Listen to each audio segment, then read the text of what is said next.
Ayan, ito na talaga ang needs ko ngayon guys. Panindigan ko na talaga to dahil bukod sa masarap tignan yung mga paligid na green. Ayan, nature lover, shout out. So ito na yung panindigan ko talaga na needs.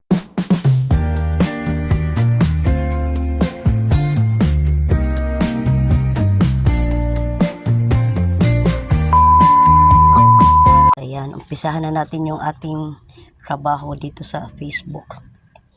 Try ko na lang dito ako mag-video. So ito na yung gagawin kong niche. So nandito tayo ngayon sa guys, sa ating garden sa labas ng ating bahay. So ngayon mag-almusal na tayo. Mayroon na pala tayong fried rice with hotdog and scrambled egg. Siyempre mayroon tayong pritong isda. Ayan, may sausawan at mayroon din tayong turmeric tea. Ayan. So, good morning sa inyong lahat. Try ko lang tong niche na to kung talagang magwo-work ba kasi ito parang na ako, labas ako ng labas. Tapos magastos din guys pag labas ng labas. Tapos doon tayo minsan nakalibre din tayo dahil minsan invitado tayo sa mga birthday celebration, nakakapunta sa beach or sa ibang lugar.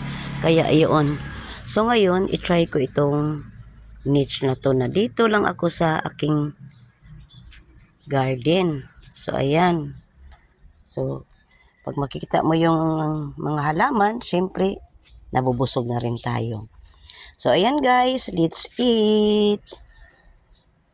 So ayan, ito yung ating photos, yung ng ating pagkain, katabi lang ng ating halaman. So let's eat guys and thank you for watching. Have a good day and good morning, good afternoon, good evening kung saan man kayong lupalop sa iba't ibang mundo. Ayan, ito na talaga ang needs ko ngayon guys. Panindigan ko na talaga to dahil bukod sa masarap tignan yung mga paligid na green. Ayan, nature lover, shout out. So ito na yung panindigan ko talaga na needs talaga guys. Kasi nandito lang ako sa bahay. Hindi ko na kailangan lumabas pa. So pwede na tong pang reels. Ayan. So ngayon kailangan ko na rin magluto. Tara, punta tayo sa kusina. Magluto muna ako guys. Ayan yung ating niluluto. Chop suey muna ngayon para healthy tayo. Kasi lagi na lang tayong kainin. So ayan, naluto yun ang ating chop suey with broccoli talaga. Sana laging may broccoli. Dahil ang mahal kasi ng broccoli guys. Ayan, ito na yung ating ulam. At ngayon, babalik na naman tayo sa ating garden para patuloy tayo sa pag-mower. Ayan, ngayon tapos na ako magluto. Ito naman yung ating i-mower guys kasi masyado nang maano yung ating Bermuda. Lumago na siya dahil tag-ulan na. Hindi na siya brown nagiging gray na siya guys. So i-mower natin yan. Ayan na, i-mower natin yung ating Bermuda kay masyado nang yung ating Try natin yung ating mower kung nagpa-function pa ba to. Matagal lang hindi nagagamit.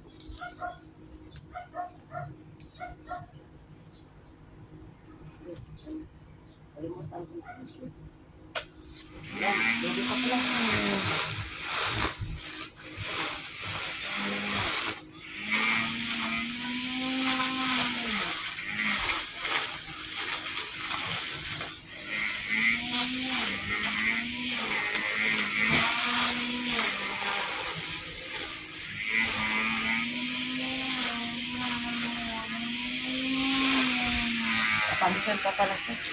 Pwede pa, function pa siya guys. Yan.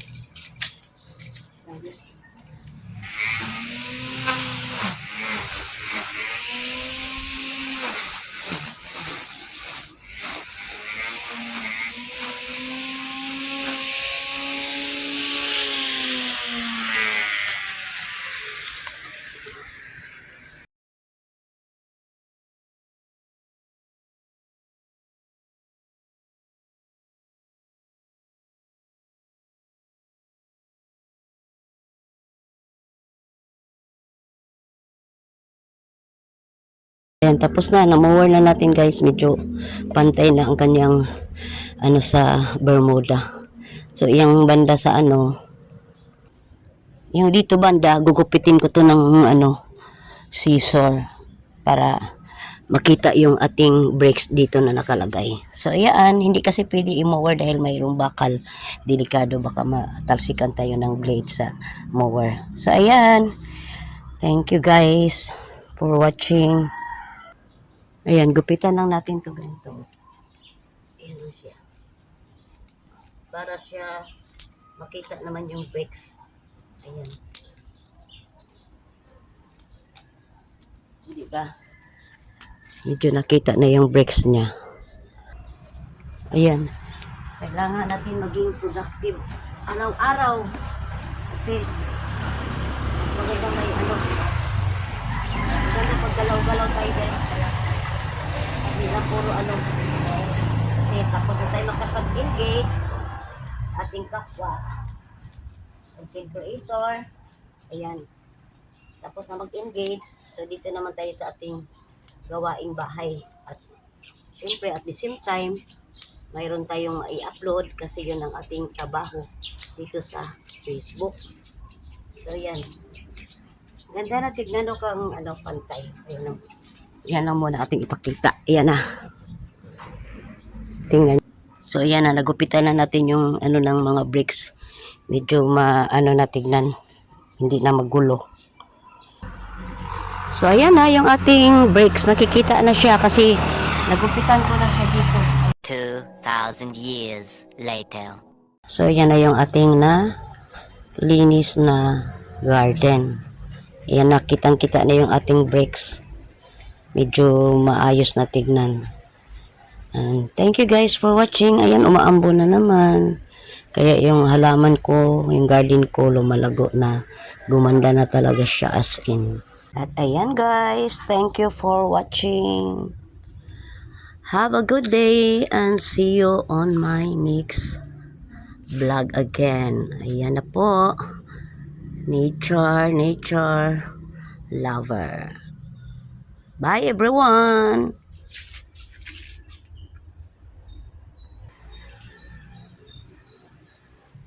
Thank you for watching.